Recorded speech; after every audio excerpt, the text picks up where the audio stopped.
Om Namo Bhagavate Vasudevaya. Om Namo Bhagavate Vasudevaya. Om Namo Bhagavate Vasudevaya. Om Namo Bhagavate Vasudevaya. Om Namo Bhagavate Vasudevaya. Om Namo Bhagavate Vasudevaya. So today we're reading from Srimad Bhagavatam, Canto 1, Chapter 6, Verse 30. Sahasra Yuga Paryante Utayedam Shrishri Sataha Marichi Mishra Risayaha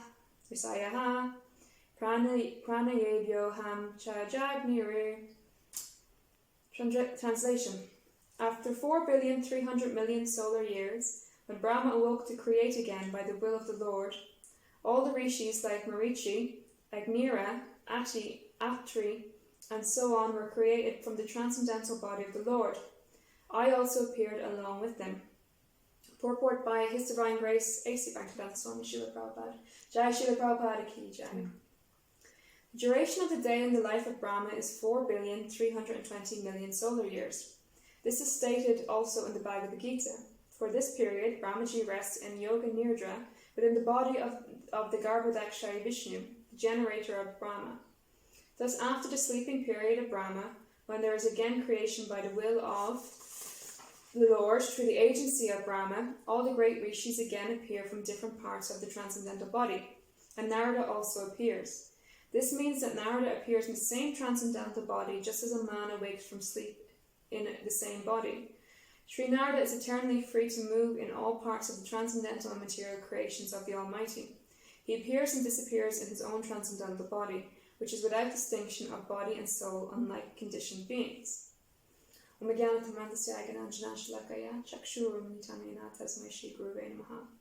Shitatanim Nobishtam Stapitamyan Bhutale Swayam Upakadamayan Dadaji Swavatantikam. Jai Shri Krishna Chaitanya Prabhupada Shri Vaitikara Harshvasti Gaura Bhakta Vrinda. Hare Krishna, Krishna Krishna, Hare Hare, Hare Ram, Ram Ram, Hare Hare, Vanchkalpa Drupishta, Sindhupaya Titnam Pavamebhyo Vaishnavebhyo Namaha, Shri Salutation with you, Allah Samiti. Hare Krishna, everyone. Thank you for giving me another opportunity to give class, and thank you for everyone who's watching online. We've been very blessed over the last couple of weeks and months to be able to tune into some really fantastic classes by a lot of very, very spiritually superior devotees. Just some of the classes that have happened over the last weeks and months have been absolutely fantastic, and we've been really blessed with that. So thank you for tuning into this class, which will be possibly filled with slightly dodgy Sanskrit, and I hope that I'll say something that's in line with my Guru Maharaj's teachings, that's pleasing to the devotees, and also are in line with Srila Prabhupada's teachings. So over the last few weeks, we have been learning about Narada Muni's origin story, and how he traditionally Narada Muni pops up in different places in the Srimad Bhagavatam, and he can be a bit of a transcendental mischief maker. I know in Madhava Krishna's class they were talking about how, the sons of Daksha, and Narada Muni comes along and he had so many thousand sons and convinced them all to be brahmacharis, and then he had a next batch of sons and he convinced them to be brahmachari as well. And then eventually Daksha got a little bit fried out and decided to have daughters instead, thinking that would be less trouble. But also, he pops up in Damodar Leela as well, with Nalakuvera and Manigriva. And also, we were reading recently the Ramayana, and he pops up there too. So he's very much a central character, we should say, in the histories of the Srimad Bhagavatam, and a very influential character as well, as being charismatic. I mean, he's influencing in various different places, even in the story of Hiranyakashipu, he influences and teaches Prahlad his love of God from within the womb. So he's very much, as I said, a central character within the Srimad Bhagavatam. He pops up in a lot of the key moments. And now we're kind of hearing about how at the start of the day of Brahma, how he actually manifests into this world. Now, the funny thing actually about that, whenever we're reading about Narada Muni and Vyasa Devs and their conversation, is it actually all feels very, very current. It feels like very, very recent history. And that it hasn't happened that long ago. Whereas when you actually think about it, the story of Lord Nishingadev, I think it's about 1 billion years old. And then you've got Ram Leela, which is 1 million years old, give or take, I think a couple of million. And then we have, story of Nalakuver and Manigriva, that was over 5,000 years ago. So even though we're reading, and Srimad Bhagavatam is transcendental in that it's continuously happening, it still feels very, very current. And that's a real testament to, it's a real testament actually to both the class givers that have been giving classes over the last while, but also the Srimad Bhagavatam itself, that it's completely ageless. And it's only when you actually start looking at the timelines that we're talking about. So in this purport, Srila Prabhupada's talking about how Narada Muni has come, he emerges in his transcendental body 4,300,000,000 years ago, that you start to get a grasp at what sort of history and timeline that we're actually looking at here. As with all of Srila Prabhupada's purports, actually, what looks like about 10, 11 lines of text actually contains a lot of information. So we're looking at information about Narada Muni's body is transcendental. He's not in the same position he's not conditioned like the rest of us. He doesn't have a body of blood and guts and all the nasty things in the world. And he doesn't have a body made up like that. He's already in his transcendental body, so that whenever he comes into the world, it's like he's waking from sleep. He's already in his transcendental body. We're also talking about the creation of the universe as well, and the creation at the start of the day of Brahma. Obviously, there's periodic, desolations between manvantars, and at the day and the night of Brahma, when Brahma goes to rest, there's a devastation, and we're looking at that as well. And we're also looking at the nature of the soul and transmigration, all within what seems like one small purport. Each of those topics are actually a class in themselves. So today what I thought I would do is I'd give a brief overview of exactly what we're looking at here, and then maybe focus on one of the points of the purports. So basically what we're doing is we're discussing what's happening at the start of Brahma's day. So Brahma, he's resting while he's sleeping, or his night, he's resting within the body of Garbhodakshaya Vishnu. And then when he wakes, he then emerges and he begins to create again. And he begins to create the universe again. And it's at that point then that Narada Muni and the other great rishis, they also, wake as well. And one of the important things there is that Srila Prabhupada makes a very clear definition that this happens by the agency of Brahma. So Brahma isn't actually creating the living entities or the living beings, because we know that the soul is already existing. For the soul, there's neither birth nor death. But he does allocate us our body at the start of that day, and Narada Muni doesn't undergo that process. Srila Prabhupada is very, very clear in saying that it's by the agency of Brahma, making the distinction that it's actually not Brahma who's doing the creation, it's actually Lord Krishna who's doing the creation, but he's doing it via Brahma. And that's, as I said, that's an important point, because obviously there's situations where, individuals might, especially in other sampradayas, worship different demigods, but actually the ultimate is coming from Krishna. So the demigods might be doing various different activities, and they might be performing various tasks, but every task that they do is on behalf of Krishna himself. And Narada Muni, he's in the position where he's coming in his transcendental body, so he's not allocated a body at that creation, so he doesn't have to undergo transmigration like the rest of us. So at the start of the day, Brahma, he, depending on our previous karma and such, we are then giving the body of an amoeba, a cat, a dog, and then we transmigrate, so we have the chance of going up or down, I suppose, as well. And we could be allocated to the higher planetary systems or the lower planetary systems. So we're under, obviously, the modes of material nature, and Narada Muni isn't.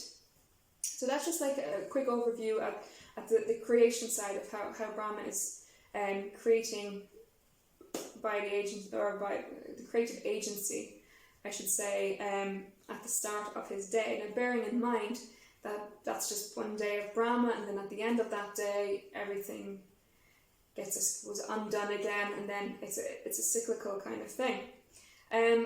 What I'm gonna maybe have a little look at is, well, for those of you who may not know how I pay my bills, I certainly don't enjoy it, so it's how I pay my bills, because I'm actually a science teacher and science technician.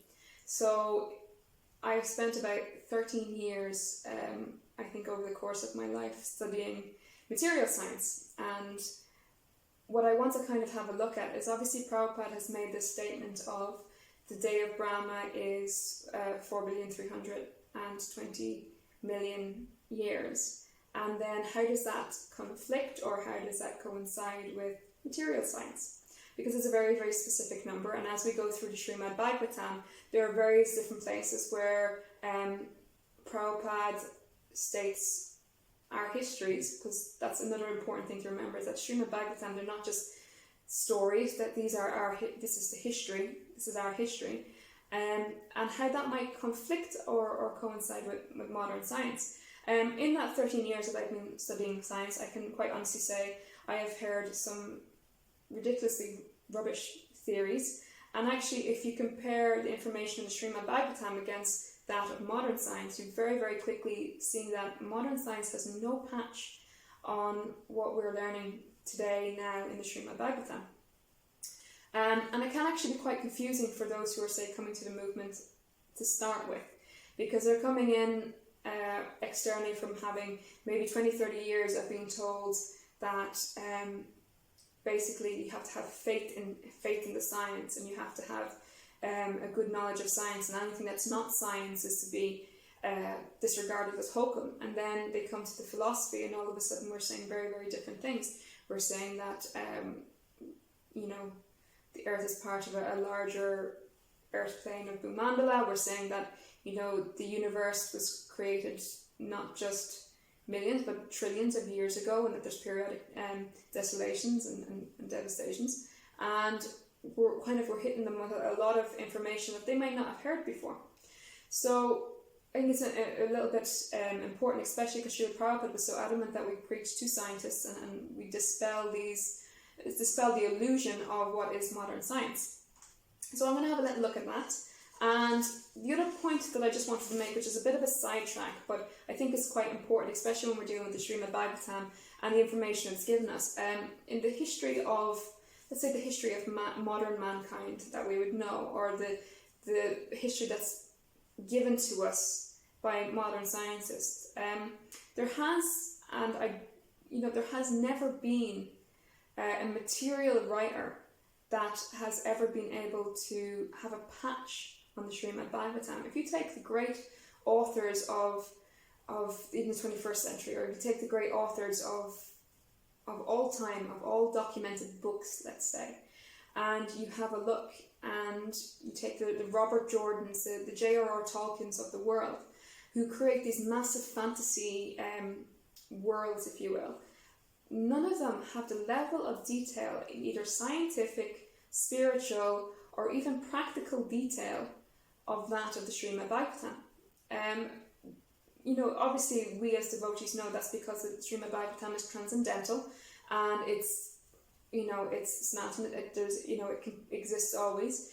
But even as someone who's looking in from the outside, even like an external spectator, I should say, when we're looking at the Srimad Bhagavatam in comparison to any literature that has ever been materially created, there is no patch in comparison. And I'm going to talk a little bit about that later, in that I'll be discussing some facts that are from the Srimad Bhagavatam that predate modern science completely. And it proves that the Srimad Bhagavatam is not created by any living man. It is transcendental, and it's coming from Krishna himself. So even if we look at the intricate scientific details, we have a millennia of history. We have more than a millennia of history coming from the Srimad Bhagavatam, and no living writer has ever been able to either produce or even match in any way, shape or form that level of detail. So I just want to have a little look at the first statement of Srila Prabhupada here that seems like it might contradict modern science, or modern science as we know it. And that's, he says, after 4,300,000,000 solar years, when Brahma awoke to create by the will of the Lord. So we're looking at a very definite statement there, a very definite time period, and we're saying that Brahma awoke to create by the will of Krishna. Funnily enough, actually, just on that point where I was saying about, I fixed my laptop here, sorry, where I was saying the point about how it's through the agency of Brahma, but it's actually Krishna creating. A very unusual thing keeps happening, actually. Whenever I'm giving class, on the Tuesday we read together, on Tuesday and Thursday we read together the teachings of Lord Chaitanya. And for the last 2 times, actually, a topic has been covered in the teachings of Lord Chaitanya that has coincided with whatever class I was giving. So I was listening on Tuesday night, and one of the paragraphs that came up discussed creation. And it's where in Srila Prabhupada says, the Lord existed before the material creation. Therefore, the material ingredients, nature, and the living entities all emanated from him. And after dissolution, they will rest in him. When the creation is manifested, it is maintained by him. Indeed, whatever manifestation we see is but a transformation of his energy. So this is going in line with basically what Prabhupada is saying also here about how it's done through the agency of Brahma, but it's 100% Krishna, Vishnu, who's creating. Brahma is just basically the administrator of all the different activities that are happening. So we look at those numbers, and we're talking about how after 4,300,000,000 solar years, Brahma begins to create. We're looking then at Brahma's day. Brahma also has a night as well. So Srila Prabhupada says the day of Brahma is 4.32, I'll summarize it then, 4.32 billion years, and he's a night then as well. And he lives for 311.04 trillion years, which is a number that we can't even comprehend. If you're into the trillions of years, that is a number that we can't actually comprehend. And we're currently in the first day of the 51st year of Brahma. So already 50 years of Brahma have already went ahead, they've already happened. And within each of those years, he had so many days already happening. So there has been a long history of creation already that has occurred. Brahma actually lives for 155.5, Brahma is already 155.52 trillion years old. And obviously we have the Manvantars, and we're in the Vaivashvata Manvantar, and we're about 5,000 years into what is, I think, 432,000 year Kali Yuga. So a long time has already transpired. And we have a history then of that time that has already happened.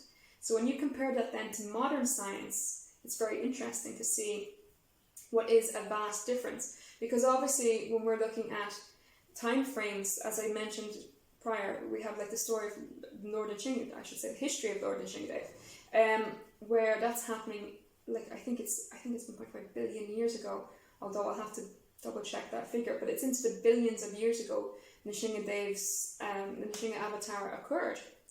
So modern science, funnily enough, we're giving in the Srimad Bhagavatam very definite periods of time, and we're giving not only very definite periods of time of the day of Brahma, but the year of Brahma, and the Kali Yuga itself, and the 4 different yugas which in each yuga cycle, and how many yuga cycles then make up like a manvantar and stuff like that, or a kalpa. And the level of details that we're given are very, very definite, and very definite numbers. But if you compare that to modern science, well, if you even Google how old is the universe, you will get about 5 different figures. So some scientists believe that it's 3.8 billion years old. Some believe it's 20 billion years old. Some say 7 billion, and some say, I think it's 12 billion. So there's at least 5 different figures for how old they actually think or theorize the universe is. And if we take the figure, say, of even 13 billion years, well, that only equates to 2 days and a night of Brahma. Not even, I think just over 2 days and a night of Brahma. So when you're looking at it like that, realistically speaking, we have a written history of billions upon billions of years, and the modern scientists can't even decide on how old the universe is. So already the credibility there is starting to crumble a little bit. The funny thing is, as devotees, sometimes it becomes a thing where we sometimes get caught up in, and the latest one that I see online and things like that is flat earth, round earth. You have one camp saying, oh, the earth is flat, and if you're in the ocean, you're using geocentric, and you're plotting and navigating by the stars, which are in a fixed position. And then you have, another camp saying, well, you can clearly see the curvature of the earth, and also how do you explain seasons and sunsets and things like that. And, the whole retaliation that's going on between, Prabhupada said Bhumandala as a plane, and Prabhupada in later purport said it was Bhugola, which is globe, and then in another purport he said that it was both, and that we could only perceive certain parts of it. And a lot of focus has been put on that specific part, I think, of the fifth canto. But realistically speaking, that's actually only a very small portion of the scientific community. A very small portion of the scientific community are flat earthers, and a very small portion of the scientific community will focus on the shape of the earth, or even get into that whole area. There's two underlying principles that pretty much the entire scientific community is held up on, and that is the theory of evolution and natural selection, and also the Big Bang Theory. If you clean those two, or logically dispel, I should say, those two very specific theories, all of a sudden a lot of other science comes crumbling down. Because what has been presented as fact for so long actually is quite shaky. And not only is it quite shaky, but if you look at it very closely, things start to fall apart very, very quickly. And if that's the case, and the majority of the scientists believe that, feasibly speaking and logically speaking, if you can prove, or if you even just present the Srimad Bhagavatam and how it is superior to that, all of a sudden things become a lot easier preaching-wise. And even for those coming in off the street, if you present to them, actually, I know you've been taught this, but if you look at this, this, and this is how that doesn't add up, but our Srimad Bhagavatam is saying this, this, and this, and it's superior knowledge because it's more logical, it's more fact, then all of a sudden it makes it easier even for those who have been conditioned by the material world to believe what is essentially falsities. It makes it a lot easier for them to come to the movement, and it's a good preaching tool as well. So if we have a look at the likes of, say, the Big Bang Theory, which is the underlying pin of a lot of physicists, and even a lot of energy, time and money is being pumped into research relating to the Big Bang Theory, millions upon billions of dollars. If you have a look at that, the underlying theory that validates it is something that's called redshift and cosmic microwave background radiation. And basically it's where they've looked into telescopes, or I've done some calculations, and essentially the long and the short of it is when they've done whatever calculations that they have to, they've worked out that as you go out into the universe it gets colder, and that things are moving farther away from what looks like a central point. So this is one of the prime things. So basically that's everything to do with the Big Bang Theory is summed up under those two things. They've done the calculations, and they've done whatever measurements they say they've done, and they've worked out that the further out into space you go, it gets colder, and also everything seems to be moving away from a central point. So their logic then, based on that, was if everything is moving away from a central point, then at one stage it must have been a central point, and then, well, it must have just exploded. So that is the whole of the Big Bang Theory in a nutshell. And it's something that realistically and logically, it's not quantifiable. The measurements themselves are pretty tenuous, and as a lot of it is just telescope assumption. And given that up until a couple of 100 years ago, they didn't really even have telescopes, and now all of a sudden they're doing calculations and it's refraction of light. It's a very shaky theory to start with, and that's why it's the Big Bang Theory, because they have absolutely no proof to actually back that up. And the scientists are saying that it's a theory. So there's no scientist that you would ever go to and they would say, yes, that is fact. They'll fluff around it and they'll kind of be very vague about it, and they'll say something along the lines of, it's the accepted theory. But Srila Prabhupada, he knew, and he knew the Vedas inside and out. And here we have Srila Prabhupada giving us a very definite method of creation, a very definite time span of creation. And if you're comparing that to the modern scientists who can't even give you a definite method, nor can they give you a definite time frame, all of a sudden it doesn't look so credible. My favourite person to talk about whenever it comes to this, it's like the whole scientific theory of the Big Bang it's like a garment that's made out of like old strings and safety pins holding it together. It's very frayed at the ends, and if you took those safety pins out, the whole thing would fall apart. My favourite person to quote, he's become quite a celebrity scientist, and that's Dr. Brian Cox. Now, if any of you know Dr. Brian Cox, in his former life he was in the band G Ream, who was out in the 90s, and they sang famously this song, "Things Can Only Get Better." Don't Google it, it's not that important, but his famous song was from D Ream was "Things Can Only Get Better." And in the case of Dr. Brian Cox, I should surely hope so, because he's very, very famous for every interview he's ever given on any scientific channel, on the BBC or anywhere in the world. He always says the same thing, and that's the phrase, "Well, we just don't know."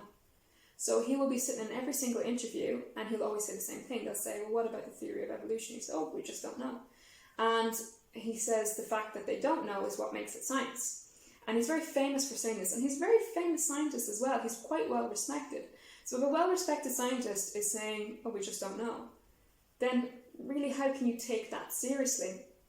Krishna says himself, "Of all creations, I am the beginning and the end, and also the middle, O Arjuna. Of all sciences, I am the science of science of the self, and among logicians, I am the conclusive truth." So Krishna is saying himself that I am the conclusive truth, and I am logic. I am logic, personified. So Krishna is saying I am logic. So if you're looking at that sort of situation where something isn't making logical sense, then realistically speaking, how can you have faith in that? There was also actually in the teachings of Lord Chaitanya that we did, there was a lovely verse from Bhagavad Gita 16.19 to 20, and it says, Krishna says, "Foolish persons mock me when I appear in the form of a human being. They do not know the intrinsic nature or intrinsic value of the transcendental form." So I'll read that again. "They do not know the intrinsic value of the transcendental form, that I am the proprietor, the master, and the lord of creation. That such foolish and demoniac persons go to the hellish planet is stated later in the Bhagavad Gita." So basically, the long and the short of it is, Krishna goes on and he says, "I place those who are envious of me and my devotees into the most degraded species of life. Thus situated, such demoniac souls have no chance of understanding the Supreme Personality of Godhead." So he's very, very clear there. Krishna himself is very clear that he is both the logic of logicians and he is also the conclusive truth. And he's also saying that those who are envious of him, i.e. that they're trying to create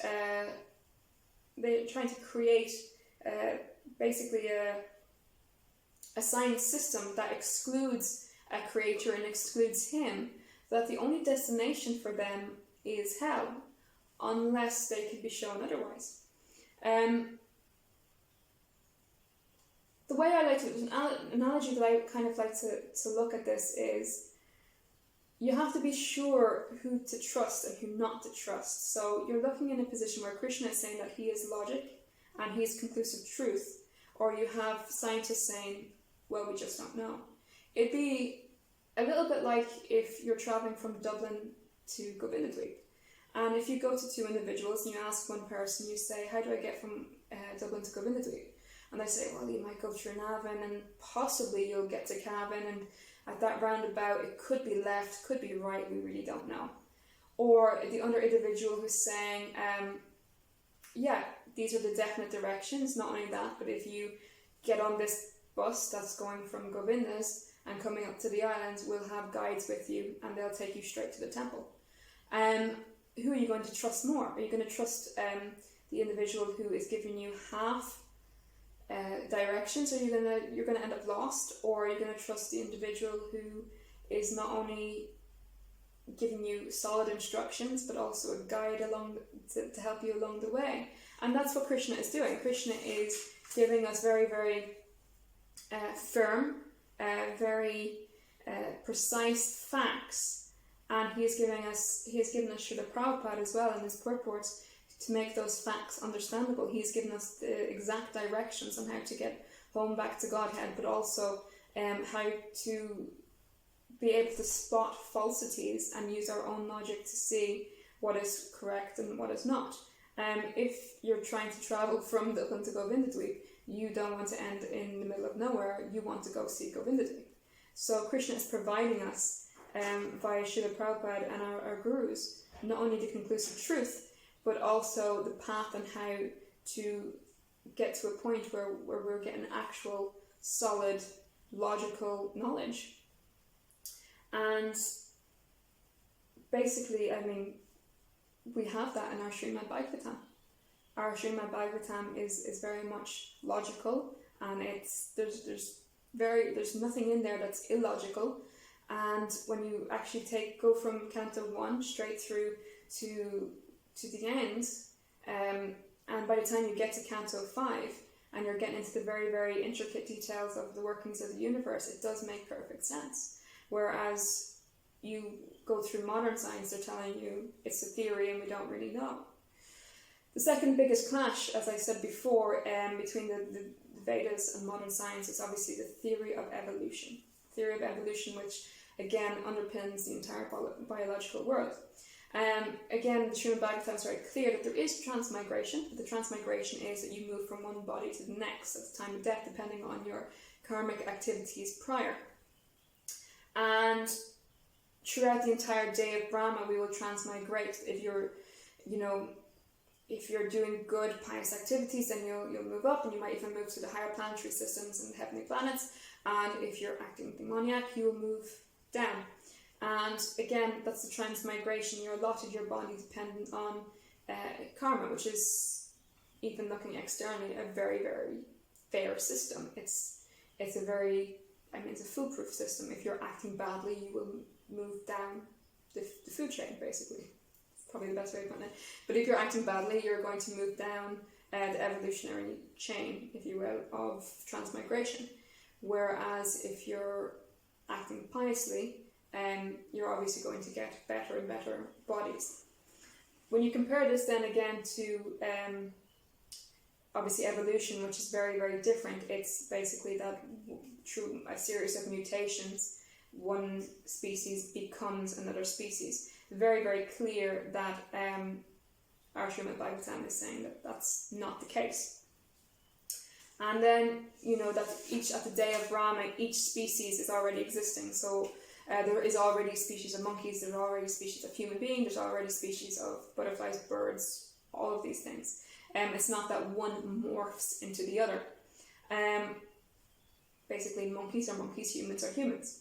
So Srila Prabhupada and the Srimad Bhagavatam, they're saying that basically at the start of the day of Brahma, the soul is allotted its body. Now, basically, when you're getting into the science, the modern science side of it, again, the science behind it doesn't quite add up. You're looking at the earliest form of life. If you look it up, just do a Google search. The earliest form of life is 3.77 billion years ago. But again, it could be 4.28 billion years ago or 4.41 billion years ago. There's no specific date on that. It's all estimates yet again. So Srila Prabhupada is saying that at the beginning of creation, or at the beginning of Brahma's day, he begins to create again. And again, there's this very specific time frame for that the day of Brahma is 4,320,000,000 years, and that's at the very start of that day is when the soul is allotted its body, and then through the day of Brahma it transmigrates from body to body. Whereas we have modern science saying, well, we don't really know when the earliest life was on the earth, let alone in the universe. So obviously there's very, very big discrepancies there, and then they have obviously the primordial soup, as they call it, and actually when you get into then the inner details of it and the process of evolution, again, it's one of those things that in science, if things are kept very vague, then you don't ask too many questions, then they can kind of pass away anything. So basically that a series of genetic accidents or mutations occurred, and those mutations that were favourable meant that that particular species lived on, and those that weren't favourable meant that those species then died out, and that's how evolution works. But if you're taking then in a very short time frame of millions of years, they say that all the mutations together, they have added up, that we went from basically primordial soup and one-celled organisms to very complex, biologically complex creations. Human beings are very, very biologically complex. And even though one of the things that they use is that the story of the peppered moth, which is that in the Industrial Revolution, there was the peppered moth, there was a lighter variety, and then there was one with darker wing coloured, basically. And because the Industrial Revolution took place, it meant that the peppered moth, the lighter ones, were easier spotted by predators and got eaten quicker, and because the trees in the forest were getting darker, the ones who were darker naturally survived. So there is some, I suppose it's not really even some evidence of natural selection, but there is some cases of natural selection where in that case a specific species which has a disadvantage obviously won't prosper. There is absolutely no evidence of evolution. So even though there's some evidence of natural selection, there's absolutely zero evidence of evolution. There's the so-called missing link. Everyone has heard about the missing link. We're searching for the missing link. In the hundreds of years that fossils have been dug up, there has never been a case where they have found this quote-unquote missing link. So without that, their entire evolutionary theory just falls apart. There is absolutely no evidence of one species turning into or mutating into another species. What there is a lot of evidence for is that a mutation in the body or in any body is actually unfavourable. There is, I don't think, any history of a mutation taking place in any living organism that has been considered to be favourable. There's certain ones that are benign, the likes of sometimes people are born with different eye colours. One eye is one colour and one eye is another colour. So there's benign ones, but there's never considered to be favourable ones, or ones that are favourable enough to give it an evolutionary advantage that it somehow then mutates into a different species. Generally, a mutation in the body is in the form of cancer, or it's a genetic mutation that leads to genetic defects at birth. So there is no history of a whole new species being created through a genetic mutation. The main assumption even that inert chemicals from this fictitious Big Bang theory could then, with a little bit of electricity, be made into the spark of not only life, but life that's in such a way that it can then begin to form a whole new species. It's really, when you talk it out, it's completely ludicrous. I think that they had some years ago, they found that they could make amino acids, and based on mixing a few chemicals and putting a little bit of electricity through it, they found that they could make an amino acid. And then their argument was, well, we've made amino acid, and amino acid makes protein, and protein makes cells, and cells make bodies, therefore we have proved life. No, they've made a compound but they've never been able to produce anything from that. There has never been a scientist that has been able to produce life or resurrect life from any serum. The strongest evidence that has ever been presented for any of their theories, or the strongest evidence that they will produce for evolution, is that of fossils. But even when you look at the fossils, the funny thing is, and something that they don't particularly teach in schools, is they don't have anything before the Cambrian period, which is when they said that the Earth pretty much started, or one period when the Earth started. What they have from the Cambrian period is they have evidence of spontaneous life, in that they have spontaneously different species of life, different complex species of life. They have lots of evidence of a lot of different marine species basically blossoming into existence. But they don't have any evidence that that there was a gradual one turning into the other, turning into the other, turning into the other. They don't have any evidence of that. What they actually have is evidence similar to the Srimad Bhagavatam, where we're saying that at the beginning of Brahma's day, he creates species and then allots the living entity into each body. So they have evidence that all of a sudden there was a blossom of lots of different species of life, but no evidence to show that there was a gradual change from one species to another. There's no evidence of that whatsoever. And even if you look at that, then the carbon dating itself is completely flawed, in that even down to carbon dating, they say coal is so many million years to form a nugget of coal, but then they found a cowboy boot with a coal foot in it. So even their carbon dating is highly flawed. The concept that you could produce a fully functioning biological machine as the body from nothing but primordial soup is really, when you think about it, completely ludicrous. And what it boils down to is they're taking out the most important part of any equation, which is Krishna.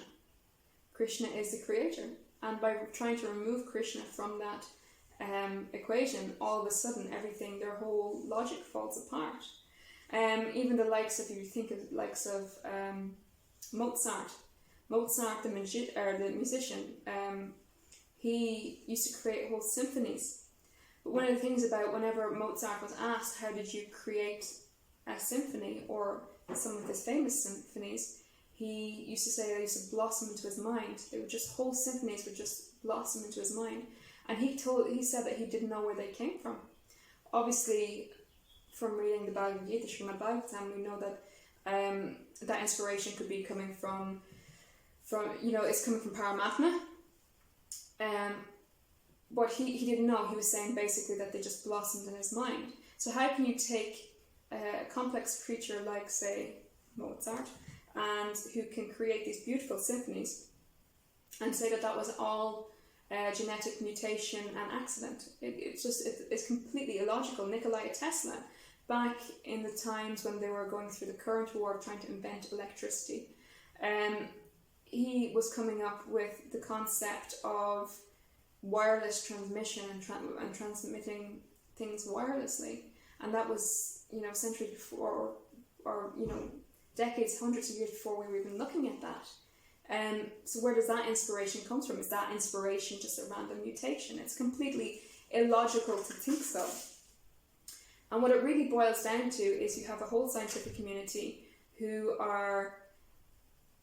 they're taking a gamble. They're taking a gamble with their soul that they're believing in chance mutations, theories and chance, whereas we're not putting our faith in theories and chance. We're putting our faith in Krishna and in Srila Prabhupada. And realistically speaking, that is the greatest gamble you will ever make in your entire life, is that you're going to make the gamble on your soul. And house always wins, so you're never going to win that. If you're gambling against Krishna and against Prabhupada and that logic, then realistically it's not a gamble you're ever going to win. So basically, it's basically that they're putting their faith in chance and in very, very tentative theories, whereas we're trying to have, and I say trying to because it's not, we are conditioned, but we are trying to give 100% to Krishna and believe our Srimad Bhagavatam and believe what he said, because realistically, when you chalk everything up and you write everything down, it's the only viable option, because it's the only logical option. So we're looking at the Kala chakra, and we're looking at why are we at this period in time when this has become an issue where we're having to look at preaching to scientists, and realistically it's because we're looking at that we are in Kali Yuga, and it's not even unique to, as I'm talking about the Srimad Bhagavatam and our histories, it's not even unique to this particular Kali Yuga. This is something that happens over and over again through the Kala chakra, through the turning of time, in the different days of Brahma, and also in the different manvantars. It's a continuous thing, so it's not I suppose an issue that we are it's unique to us. This has obviously happened before in different Kali Yugas. And actually, when I was reading on through Srimad Bhagavatam, I found this very, very interesting. In Canto 2, Chapter 2, Verse 37, there's a very, very interesting little bit that comes up. And it says that when the atheists, after being well versed in the Vedic scientific knowledge, annihilate the inhabitants of different planets, flying unseen in the sky on well-built rockets prepared by great scientists, by the great scientist Maya, the Lord will bewilder their minds by dressing himself attractively as Buddha, and will preach on sub-religious principles. So the incarnation of Buddha that we're hearing here is not the same as our incarnation of Buddha. This is a history of a whole other incarnation of Buddha that's been given in the Srimad Bhagavatam, where the atheists basically have studied the Vedantic philosophy, and also they've studied Srimad Bhagavatam and the Vedic literatures, and from that they have now built whatever it is and have went unseen to other planets and actually have annihilated the inhabitants of different planets. Now again, this is sounding like it's something very bombastic, but it's not, because we already have in this Kali Yuga a history of scientists using the Vedas to produce weapons of mass destruction, the likes of the atomic bomb that came from our Vedic literature, the idea of the Brahmastra. That's why it was quoted whenever the first atomic bomb went off. I think it was, basically they quoted that verse, what is it, time I am destroyer of worlds. And that's a very, very, Oppenheimer. It was a very, very, it took me a second to remember. Oppenheimer quoted the Bhagavad Gita because they had been studying the Vedic literatures to produce the science of the Vedas. And here we have now another history where it's saying basically that's not our Buddha that we know from our Dash avatar, but this is a different Buddha that has come, because what has happened is our scientists, our atheistic scientists, have produced weapons that have annihilated the life of other planets. And it's not so far-fetched when you think about the likes of, you've got Elon Musk, and he's talking about how we need to go and conquer Mars. So history is repeating itself. So the atheistic scientists that we're dealing with now, it has been a history that's happened before. The atheistic scientists have used the Vedas and for their own means prior in another Kali Yuga. And that's when Krishna comes in that particular Kali Yuga as Buddha to teach the principles of religion again. So I just found that quite interesting when I was going through it. Realistically, it's showing a history of where, if it's a case that the Srimad Bhagavatam is, as some philosophers and such would say, is somehow fictitious, then why are the modern scientists using it as a scientific fact, which only then aids the argument that the science of the Vedas is not only accurate, but it's correct. So Srila Prabhupada, he especially wanted to challenge Darwin's theory. Srila Prabhupada said, "The rascal Darwin's theory, so many based on this foolish theory, wrong conceptions of life, so we have to challenge, protest and defeat. this will be our work. So Srila Prabhupada wanted us to preach to those individuals who might be confused by Darwin's theory and modern science. He said, there is no doubt about it, our philosophy is the super most perfect presentation. We can challenge any other philosophy and establish that Krishna consciousness is the panacea for all material problems. And he also says that it's not essential that we have fancy college degrees and things like that to do that. He said, I have never studied science, but I am challenging them. They may take me as crazy, but I am not crazy, I am right. So Srila Prabhupada is saying that he is 100% right. And our Srimad Bhagavatam is 100% right. And our Vedic literatures are 100% right. And although externally, if you don't look at them correctly, they might seem like they're, it's quite a wealth of knowledge that can be quite confusing. Realistically speaking, when you actually closely look at the Srimad Bhagavatam, it makes not only perfect logical sense, but actually it outstripes every single scientific theory that's out there. And the funny thing is, obviously, that